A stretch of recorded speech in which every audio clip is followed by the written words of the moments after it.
Welcome to Heart with Prisca.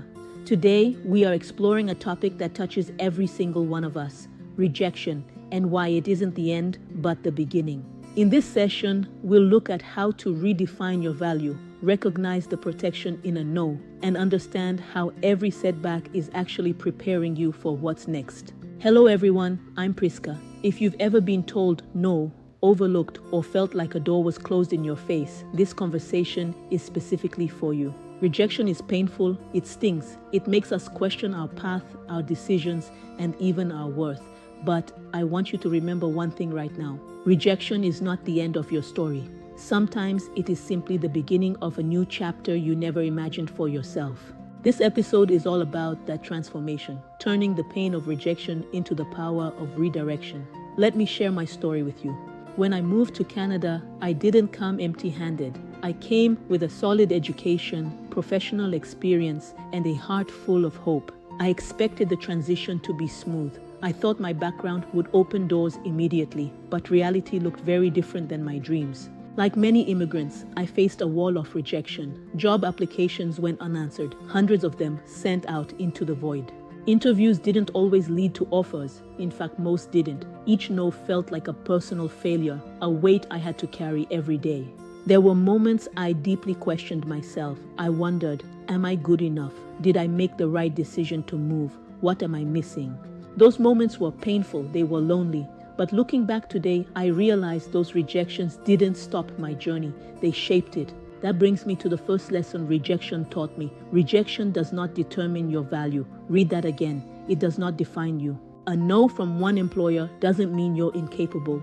It just means that specific role wasn't the right fit for your unique talents. One failed business idea doesn't mean you're not an entrepreneur. It's just one step in your learning process, a data point for your next success. One disappointed client doesn't mean you'll never succeed. Your worth isn't determined by someone else's decision or their inability to see your potential.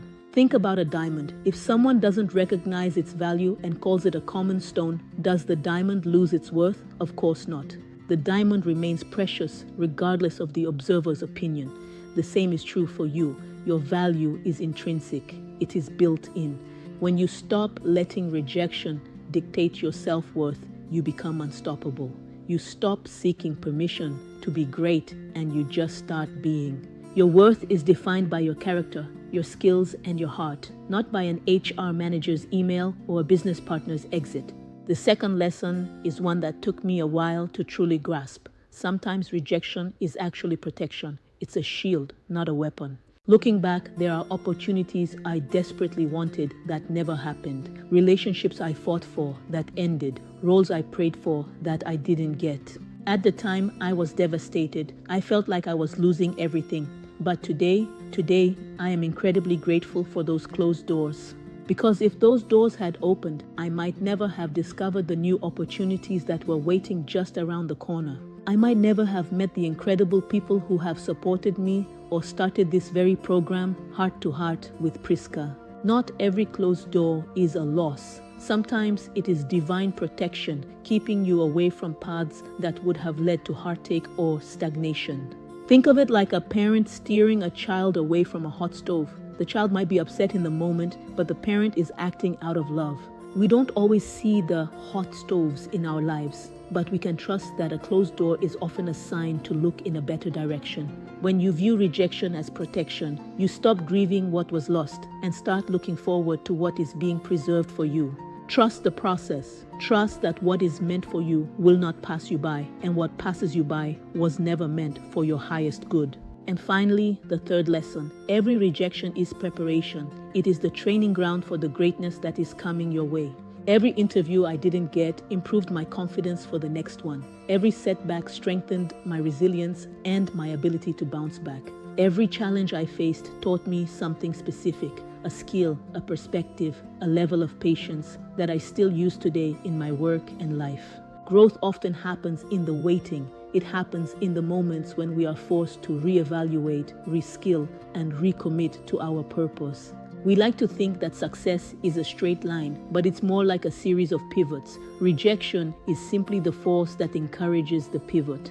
Without it, we might stay in comfortable, mediocre situations. Rejection pushes us to be excellent because we have to find a new way forward. So, the next time you face a no, don't ask, "Why did this happen?" Ask, "What is this preparing me for?" That shift in perspective changes everything. You are being built, you are being refined, you are being prepared for a platform that requires the strength you are gaining right now. I also want to share a faith reflection. Throughout history and in the Bible, we see people who face massive rejection and seasons of waiting. Joseph, Moses, David, they all spent years in waiting rooms. They faced betrayal and disappointment before they stepped into their true callings. Yet God used those seasons to prepare them for something much greater than they could have imagined while they were in the middle of the trial. Sometimes God's "not yet" is actually preparing you for a far better yes. It's about timing, and it's about your heart being ready for the blessing. Keep hope alive, engage your skills, stay in the game, because the one who started the work in you is faithful to complete it. Your current season of no is just a setup for a future yes that will make perfect sense in hindsight. Hang in there. Now I want to leave you with a practical challenge for this week. I want you to think about one specific rejection you've been carrying. Maybe it's a job you didn't get, a promotion that passed you by, or a personal goal that felt like it failed. Bring that moment to mind. Instead of asking, "Why did this happen to me?" which is a question that keeps you stuck in the past, I want you to ask a different question. Ask, "What is this experience teaching me?" Take a pen and paper and actually write down 3 things you've learned because of that rejection. That one question can shift your entire perspective from defeat to growth. It turns you from a victim of circumstance into a student of life. When you focus on the lesson, the pain of the rejection begins to fade and the purpose of the redirection begins to emerge. Try it this week. If you're in a season of rejection right now, I want to encourage you, don't let one closed door convince you that your entire future is closed. Keep learning, keep growing, keep trusting, and most importantly, keep showing up. Your story is still being written, and it's beautiful. Some of the best chapters of your life may still be ahead of you. Thank you for joining me today on Heart to Heart with Prisca. If this message encouraged you, share it with someone who needs the reminder that rejection is not the end of their story. Let's spread this hope. Until next time, keep growing in wisdom, purpose, and prosperity. This is Prisca, and I will see you heart to heart. Heart to Heart with Prisca. Real conversations, practical wisdom, purposeful living.